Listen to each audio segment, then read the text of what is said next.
बेटी बचाओ बेटी पढ़ाओ का नारा देने वाली भारतीय जनता पार्टी बिल्किस बानो के केस पे चुप क्यों थी? वो बड़ी बड़ी बातें करता था, मैं वहाँ बैठूंगा तो ये कर दूंगा वो कर दूंगा। अगर इस सड़क से निकले तो गर्भवती महिलाओं को बच्चा रास्ते में जन्म देना। जनता और मोदी जी के बीच में फाइट चल रही है, गुजरात और देश को छोड़ दो। आप जाके कवर कीजिए, आप मीडिया हैं, आपका फर्ज बनता है कि आप सच्चाई जनता के सामने दिखाएं।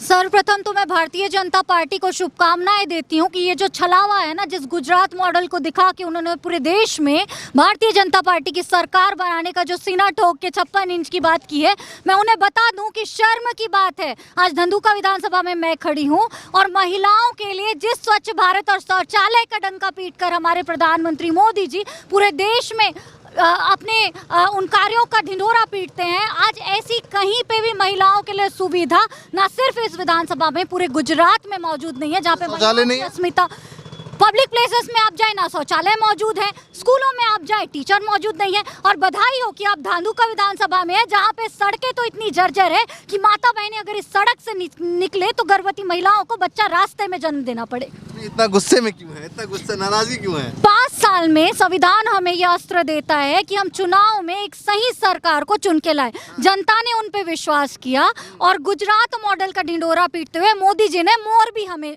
जो है गिफ्ट किया। उसके बाद अगर हम तो कह रहा है, अमित शाह कह रहे हैं कि तो वो तो हादसा है और हादसे पे किसी का कंट्रोल नहीं होता है। तो कोरोना जैसे आपातकाल में जब देश को अस्पताल की जरूरत थी, जब गुजरात के लोगों को सही इलाज, अस्पताल, दवाइयों की जरूरत थी, तब मोदी जी और उनका विकास कहाँ था? जब यहाँ पे महिलाएं अपनी अस्मिता के लिए लॉ एंड ऑर्डर की बात करती हैं, यहाँ पे कानून व्यवस्था पूरी तरीके से विफल है। अरे ये छोड़िए, मैं उनसे सवाल करना चाहती हूँ कि अहमदाबाद और गुजरात मॉडल जो मोदी जी के लिए देश का सबसे बड़ा टैग है, उन्हें ये बताना पड़ेगा कि यहाँ जितनी रेलवे लाइन्स है जिसमें नॉर्म्स है कि रेलवे के फाटक बनाए जाएं, आप जाके कवर कीजिए, आप मीडिया हैं, आपका फर्ज बनता है कि आप सच्चाई जनता के सामने दिखाएं। ऐसे कोई भी रेलवे ट्रैक जहां पे रेलवे के फाटक बने हुए हों, तो मोदी जी इस पोल खोल के बाद आप क्या कहेंगे? क्या ये आपका गुजरात मॉडल है? महिलाएं काफ़ी अहम भूमिका निभाती है हर चुनाव में, और घर पे भी उनका कंट्रोल होता है, वोट पे भी उनका कंट्रोल होता है, क्योंकि उन्हें पूछकर भैया घर के सभी मेंबर जाते हैं।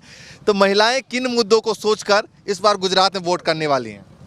मैं आपको बता दूं कि 4 मुद्दे। सबसे पहले महिलाओं की अस्मिता और उनकी सुरक्षा की जिम्मेदारी आने वाले भविष्य में सरकार ले, और इस मुद्दे को प्राथमिकता से महिलाएं उठाने वाली है, क्योंकि यहाँ कानून व्यवस्था बिल्कुल चरमरा चुकी है।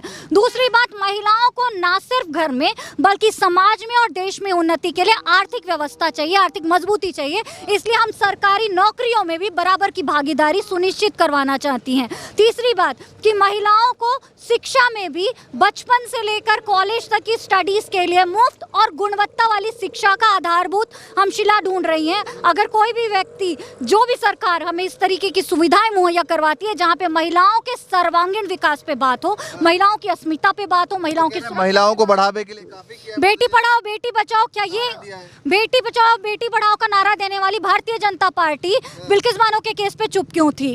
और महिला अस्मिता की अगर वो बात करते हैं तो यहाँ लॉ एंड ऑर्डर इतना विफल क्यों है कि महिलाओं के साथ छेड़छाड़ जैसी घटना पे भी FIR जैसी जो है गतिविधि होने में बहुत देर लग जाती है? और महिला अस्मिता की तो खुले सुरक्षा नहीं है। जी जी बिल्कुल, इस बात को तो गुजरात मॉडल बताते हैं, मॉडल में नहीं होगा तो और कहाँ होगा?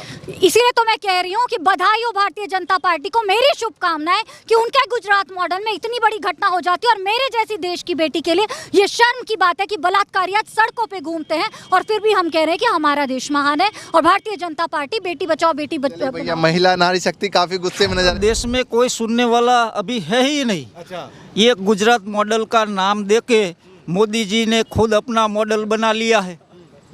हाँ, अब जनता का मॉडल डाउन हो गया है, उसका एक ही बचा है। ये परिस्थितियां है इस देश में। अब किसमें फाइट है गुजरात में? भी किस पार्टी फाइट? गुजरात में अब जनता और मोदी जी के बीच में अब फाइट चल रही है। अच्छा, हाँ, जनता और मोदी जी के बीच में फाइट चल रही है। गुजरात और देश को छोड़ दो, जनता और मोदी जी, उन दोनों में अब फाइट चल रही है। मोदी जी ने तो बनाया है। अरे मोदी जी ने क्या बनाया, अपने जब्बे सिलवाए। गुजरात मॉडल कहते हैं। नहीं, मैंने कहा ना, गुजरात मॉडल के नाम से वो वहाँ पहुँचा है, लेकिन उसने अपना मॉडल बनवा लिया। अच्छा, हाँ, पहले काला था, अब गोरा हो गया। तो ये बताए, मुख्यमंत्री 2-3 बार आपने रखा मोदी जी को, तब भी तो देखा होगा ना, इस बार प्रधानमंत्री बनाया आपने। तभी वो बड़ी बड़ी बातें करता था, मैं वहाँ बैठूंगा तो ये कर दूंगा, वो कर दूंगा, ऐसी बड़ी बड़ी बातें की। वहाँ बैठने के लिए 15 लाख रुपए देने का वादा किया, 15 रुपये तब अभी तक नहीं दिए, ऐसा झूठा है। कहते हैं कि भाई चुनाव के वक्त बोला जाता है देने का कोई ऐसा वादा नहीं था, ऐसा कहते हैं हमेशा। नहीं, उसको सच बोलने की आदत नहीं है, ऐसा स्पष्ट दिख रहा है। कोई बात पे उसके दम नहीं है अभी। वो हिंदू मुस्लिम ऐसी बात करेगा, मंदिर मस्जिद ऐसी बात करेगा, कोई किसको क्या जरूरत है उसकी बात कौन करेगा? ये प्रधानमंत्री है या प्रचार मंत्री है? ये हमें अब सोचने का टाइम आ गया है। ये भाजपा वाले जो अपने कार्यकर्ता है ना, उसको ऐसी पाठशाला में पढ़ाते हैं कि अब हम लोगों को यही करना है।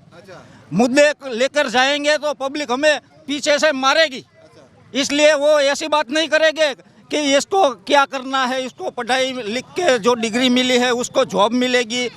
वो खेडूत परेशान है, उसको उसकी कीमत नहीं मिल रही है फसल की, ऐसी बात नहीं करेंगे। वो हिंदू मुस्लिम मंदिर मस्जिद की ही करेंगे। ये हिंदू है, मैं मुस्लिम हूँ, हम दोनों भाई भाई हैं यहाँ। हमारा परिवर्तन चाहिए, कुछ नहीं चाहिए। गुजरात में परिवर्तन चाहिए। मोदी जी क्यों डर गए हैं? क्या एक दिन में 2-3 सभाएं कर रहे हैं? क्यों पब्लिक से डर गए इतना? अभी सरकार चली जाएगी। डर रहे हैं, वो तो कह रहे हैं घर है तो कर रहे हैं। नहीं, गढ़ उसका चला जाएगा इस बार तो नैया पार हो जाएगी उसकी। गुजरात में जन आक्रोश काफ़ी ज़्यादा है सरकार के सामने, क्योंकि जो लोगों के प्रश्न है उसका उकेल आता ही नहीं है। मेरी हिंदी थोड़ी काची है, उसमें गुजराती बोले जैसा आता है आप गुजराती लेकर आ जाएगा, इसलिए मैं बोल रहा हूँ। पर कि जन एक आक्रोश ऐसा है कि मोदी जी वहाँ से काफ़ी वायदे कर देते हैं, लेकिन यहाँ कुछ होता ही नहीं है ऐसा। और काफी लोगों ने भेजा ना यहाँ से, गुजरात से प्रधानमंत्री बनाया, इससे पहले मुख्यमंत्री। हमने पूरे दिल से भेजा है, बरोबर, लेकिन वो मोदी जी को वहाँ भेजा है, लेकिन यहाँ कुछ नहीं होता है। यहाँ तो दिक्कत ही है, बरोबर। और आपको मालूम होगा कि 3-4 महीने पहले भारत देश का सबसे बड़ा यहाँ लट्ठाकांड हो गया था, और कितने आदमी मर गए उसमें। वो इतनी करुण घटना थी, उसके कोई याद भी नहीं कर रहा है चुनाव में, बरोबर। तो उसके ऊपर क्या किया ये हम सोचना चाहते हैं। इस बार चुनाव होगा, और इस विधानसभा की बात करें, धंधुका विधानसभा की बात करें या गुजरात की बात करें, 3-4 ऐसे मुद्दे जल्दी बताइए कि कौन कौन से मुद्दे रहेंगे जिसको लेकर जनता सोचकर बटन दबाने वाले हैं। अरे भैया, धंधुका ही ये किसान भाई ने बताया कि किसान का ही बहुत बड़ा मुद्दा है, बरोबर। किसान की जो भी तकलीफ है, जो पेट्रोल डीजल के भाव है, बरोबर, यहाँ सिंचाई का इरिगेशन के लिए डीजल चाहिए, तो उसका ही भाव इतना है, बेचारा क्या करेंगे, बरोबर। ये महत्व का मुद्दा है। इलेक्ट्रिसिटी की बात कर लो आप, बरोबर, उसमें क्या है, तकरीबन 10 रुपये के आसपास यूनिट के भाव पहुँच गए हैं, बरोबर। क्या करेंगे, बरोबर। भ्रष्टाचार देखो, भ्रष्टाचार, किसानों का मुद्दा। और जो यंगस्टर है उसके लिए जो पेपर फूट जाते हैं, तकरीबन कोई भर्ती होती ही नहीं। हम बेरोजगार हैं, जब भी एग्जाम देने जाते हैं तो वहाँ पेपर फूट जाता है। कितनी भी मेहनत कर लो, बेरोजगार है, अभी मजदूरी कर रहे हैं। क्या करे दूसरा? कहाँ तक पढ़ाई की है? 12 तक। हाँ, अभी मजदूरी कर रहे हैं। हाँ, अभी मजदूरी कर रहे हैं। क्या करे, बेरोजगारी है, कोई जगह कंपनी में भी जगह नहीं मिलती है। 27 सालों का काम अपने सरकार का देखा है, कुछ तो काम अच्छे लगे होंगे। कुछ काम नहीं किया है, सब बेरोजगार कर दिया सबको। और तेल का डब्बा 3000 का हो गया, यूनिट का भाव बढ़ गया, बिजली का, तो सरकार गरीब को और गरीब कर रही है। कोई हॉस्पिटल नहीं है, कोई बीमार हो जाए तो ये तो अहमदाबाद जिले में लगता है ना। हॉस्पिटल कहाँ है? अभी आप जाओ, सरकारी अस्पताल है, वहाँ कोई डॉक्टर भी नहीं होगा। अहमदाबाद जिले में भी ये हाल है। अभी आप बीमार हो जाओ, एक भी डॉक्टर नहीं मिलेगा।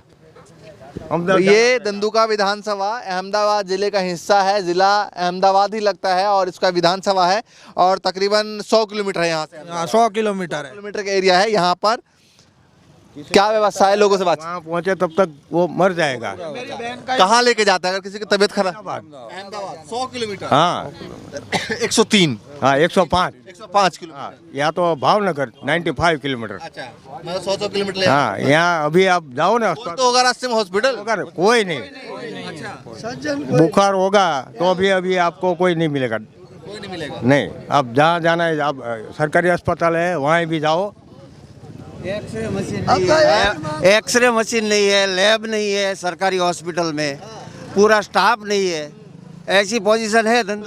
लोकल जो है यहाँ से वो कौन है, मतलब इनके प्रतिनिधि सरकार के? अभी तो ये 2017 में तो यहाँ कांग्रेस का एमएलए था। अच्छा। और आसपास के विधानसभा में है? आसपास में ये 30 किलोमीटर गुजरात सरकार के मिनिस्टर ही है लीमड़ी में। काफी नाराजगी है, काफी गुस्सा है, लेकिन लगातार गुजरात में अलग अलग विधानसभाओं में जाकर जानने की कोशिश करें कि भाई जनता आखिर सोच क्या रही है, मुद्दे क्या है आखिर, जिसको सोचकर बटन दबाने वाली है। लगातार दिखाएंगे ग्राउंड जीरो से क्या कुछ लोग सोच रहे हैं। फिलहाल के लिए नमस्कार।